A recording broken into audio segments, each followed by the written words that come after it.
आप किसी कंपनी में काम करते हैं और उस कंपनी को आप छोड़ देते हैं किसी कारण, क्योंकि उसके जो हेड थे उन्होंने आपकी बात नहीं मानी, आपने छोड़ दिया और आपने 4 साल बाद उसी कंपनी को वापस खरीद लिया। है ना इंटरेस्टिंग स्टोरी। तो हार्वर्ड नाम के एक व्यक्ति हैं, उनकी यही कहानी है। चलिए पूरी कहानी को जानते हैं। स्टारबक्स की आज केस स्टडी लाया हूं मैं आपके लिए। आप पूरा वीडियो एंड तक देखना, क्योंकि आपको काफी लर्निंग की लेसन्स मिलेंगे। हार्वर्ड जो थे वो एक सेल्समैन थे। अब हार्वर्ड की स्टोरी साइड में रखते हैं और स्टारबक्स पे आते हैं। तो स्टारबक्स की शुरुआत हुई 1971 में 3 दोस्तों के द्वारा, और एल्फ्रेड पिट नाम के एक व्यक्ति थे, उनकी गाइडेंस के अंदर हुई थी। मतलब वो गाइड करते थे इनको, इनके कनेक्शन सेटअप करके दिए उन्होंने। और वो कौन थे? वो भी एक जाने माने व्यक्ति थे। उस व्यक्ति के व्यापारी थे, बिजनेसमैन थे, जो कि काफी मदद करते हैं, मतलब मदद वाले कैरेक्टर के थे। तो आप सोच सकते, वो कॉफी का व्यापार करते थे और कॉफी के कॉम्पिटिटर्स को खड़ा कर रहे हैं। देखो उनको। तो आगे बढ़ते हैं। और उन तीनों दोस्तों के काफी ज्यादा कनेक्शन हो चुके थे और 5 स्टोर्स उन्होंने खोल लिए थे। पर ताज्जुब की बात यह है, 5 स्टोर्स में से एक भी स्टोर पे रेडीमेड कॉफी आपको पीने के लिए नहीं मिलेगी। तो उन दिनों अमेरिका में होता ऐसा था कि अगर आपको कॉफी पीनी है तो आप कॉफी बीन्स लो, ग्राइंडर लो, अपने घर जाओ, उसको पीसो और बनाओ कॉफी। ऐसा होता था स्टारबक्स की दुकान में भी। जब ये कब तक होता था? जब एक हार्वर्ड नाम के व्यक्ति थे, वो 1982 में स्टारबक्स को ज्वाइन नहीं कर लिया उन्होंने। अब उनकी ज्वाइन करने की कहानी भी काफी इंटरेस्टिंग है। वो एक सेल्समैन थे, जैसे कि मैंने आपको पहले बताया। वो एक सेल्समैन थे। वो एक कॉफी का मशीन बेचने आए थे, कॉफी की मशीन बेचने आए थे, जो कॉफी बनाती है कॉफी बीन्स डालने के बाद। अब वो बनाने आते थे, उन्होंने कॉफी बनाई स्टारबक्स की कॉफी बीन्स के साथ। उनको काफी टेस्टी लगी और उन्होंने जो हेड थे, वो तीनों फाउंडर्स थे, उनको अप्रोच किया कि मुझे आपकी टीम में ले लो, मुझे आपका एम्प्लॉय बना दो। ऐसे किया, पर उन्होंने बात तो मानी नहीं। 1 साल तक बोलते रहे हार्वर्ड भी। तो 1982 में उनको हायर कर लिया गया director of sales and marketing. तो उनको हायर करने के बाद 1983 में उनको इटली भेजा गया एक कुछ के द्वारा। तो इटली में हार्वर्ड ने देखा कि जो कैफेज होते हैं वो रोड साइड में है, और कैफे नाम की चीज अमेरिका में तब ज्यादा पॉपुलर नहीं थी। तो उन्होंने स्टारबक्स में वापस आए और स्टारबक्स के हेड्स को बोला, कन्विंस किया कि मुझे ये आइडिया आया है और हम इसे एग्जीक्यूट कर सकते हैं। मैंने इटली में ऐसा देखा था। पर जब भी आप कुछ नया ट्राई करते हो तो लोग आपका साथ इजीली नहीं देते। पर हार्वर्ड थे एक सेल्समैन, उन्होंने कर लिया कन्विंस करने के बाद हार्वर्ड की तो जर्नी पक्की। हार्वर्ड की जर्नी पक्की ऐसा लोगों को लगने लग गया, पर हार्वर्ड की जर्नी पक्की नहीं थी। और जब एक्सपांशन, अब उन्होंने कॉफी बेचना शुरू कर दिया, पर अब एक्सपांशन की बात आई तो एक्सपांशन की बात में वो पीछे हट गए। जो बॉसेस थे वो उन्होंने साफ मना कर दिया। तो हार्वर्ड ने छोड़ दी उनकी कंपनी, अपनी खुद की कंपनी चालू की, कैफे चालू किया, और वहां पे कॉफी बीन्स से वो कॉफी बना के लोगों को देते थे। अब कॉफी बीन्स उन्होंने स्टारबक्स के यूज किए, तो उनकी क्वालिटी तो काफी अच्छी थी। हार्वर्ड का बिजनेस तो काफी अच्छा चल रहा था। पर जो स्टारबक्स में 2-3 गड़बड़ हो गई। स्टारबक्स ने पिट्स की कंपनी को ले लिया, जो कि कॉफी बेचती थी, और स्टारबक्स फाइनेंशियल प्रॉब्लम्स में आ गया। तो स्टारबक्स के मालिकों ने सोचा स्टारबक्स को बेच देते हैं, पिट्स की कंपनी पे फोकस करते हैं। तो स्टारबक्स के जो थे मालिक, उनको कोई और मिला नहीं, तो स्टारबक्स के मालिक ने बुलाया हार्वर्ड आए, बोले $3.8 मिलियन दो, स्टारबक्स तुम्हारा। तो हार्वर्ड ने नया धंधा चालू किया था, उतने पैसे थे नहीं, तो उन्होंने 2 महीने मांगे। बोला 2 महीने दे तो मेरे को, मैं तुम्हारे को पैसे लाके दे देता।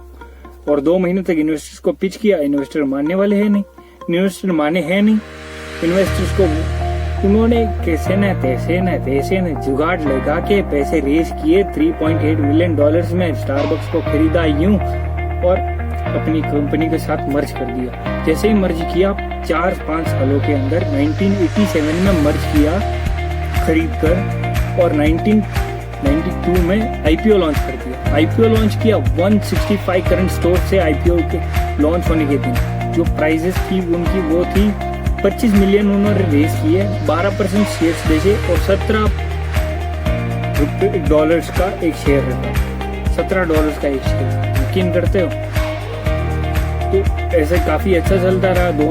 2000 आते आते उन्होंने काफ़ी ग्रोथ भी ले ली थी और काफ़ी जगह एक्सपांड कर लिया था, काफ़ी ज़्यादा उनके स्टोर्स हो गए थे।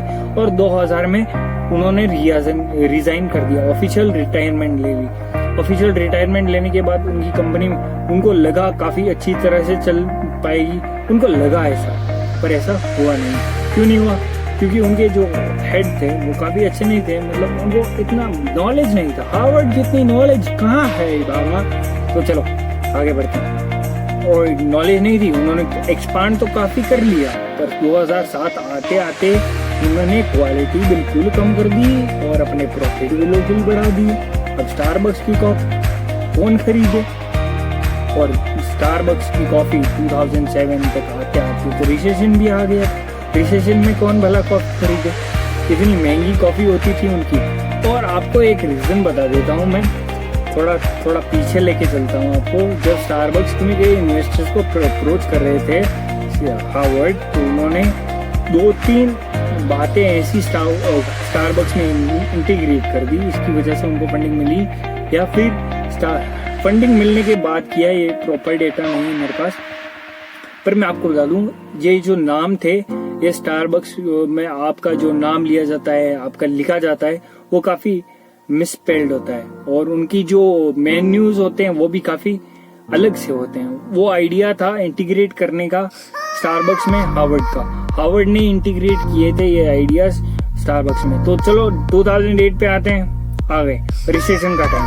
2008 में हार्वर्ड वापस सीईओ की पोस्ट पे आ गए। और सीईओ की पोस्ट पे जैसे ही आ गए, उन्होंने काफी ज्यादा स्टोर्स बंद किए। अपने जो एम्प्लॉयज थे, स्टोर्स में काम करते थे, उनकी ट्रेनिंग ली, उनको ट्रेनिंग दी किस तरह से कस्टमर के साथ बात करनी है, किस तरह से कॉफी बनानी है, कितना मटेरियल कितना डालना है, सब कुछ बताया गया था हार्वर्ड के द्वारा एम्प्लॉयज को। क्योंकि उनके जो पहले के सीनियर एग्जीक्यूटिव्स थे, उन्होंने काफी बिगाड़ के रख दिया सिस्टम को। हार्वर्ड ने काफी ज्यादा स्टोर्स बंद किए और 2016 आते आते तक काफी कुछ बना लिया था हार्वर्ड ने। और 2016 में ऑफिशियल रिटायरमेंट ले ली उन्होंने फिर से। अब आप आज की डेट में अगर देखते हैं, हार्वर्ड के पास में स्टेक तो है ही कंपनी का, पर काफी अच्छा नाम है। हार्वर्ड डोनेट करते हैं अपने पैसे को, तिजोरी भर के नहीं रखा। और हार्वर्ड के इन्वेस्टर्स भी हैं, तो ज्यादा स्टेक नहीं है उनके पास, इसलिए उनकी नेटवर्थ भी कम है थोड़ी। पर हार्वर्ड काफी अच्छे इंसान है। उनके पापा एक ड्राइवर थे, अगर वो एक सेल्समैन थे। इतनी बड़ी उन्होंने कंपनी स्टैब्लिश कर दी। इसके पीछे का कारण भी जान सकते हैं। मेहनत की तारीख में आप देखते हैं तो 31,000 से ज्यादा स्टोर है पूरे वर्ल्ड वाइड, और 100 से ज्यादा स्टोर है भारत में। तो स्टारबक्स की ये एक्सपेंशन है। और आज की अगर मार्केट कैप के हिसाब से आप बात करते हैं तो 86 बिलियन के करीब बने हैं। और हार्वर्ड का इसमें काफी ज्यादा हाथ है। आप उनके सीईओ चेंज हो गए हैं, आप गूगल कर सकते हैं उन सीईओ का नाम। चलिए क्यों गूगल करते हैं मैं बताता हूँ। उनके सीईओ का नाम है केविन जॉनसन। केविन जॉनसन जैसे ही हार्वर्ड में 2016 में रिटायरमेंट ली तो उन्होंने ज्वाइन कर दिया। और केविन जॉनसन काफी अच्छे व्यक्ति हैं, हार्वर्ड का मानना है। और काफी अच्छी तरह से उन्होंने हार्वर्ड को, स्टारबक्स को काफी अच्छी तरह से ऑपरेट कर रहे हैं वो। ठीक है, आज की वीडियो समाप्त होती है। आपका वैल्यूएबल टाइम देने के लिए धन्यवाद। क्योंकि बहुत कम लोग होते हैं जो कि अपनी नॉलेज पे इन्वेस्ट करते हैं और अपने बिजनेस में इन्वेस्ट करते हैं। आप उनमें से एक लोग हो तो आप मेरे चैनल को सब्सक्राइब कर सकते हैं। Thank you. Follow for more information, follow me on Instagram and Twitter.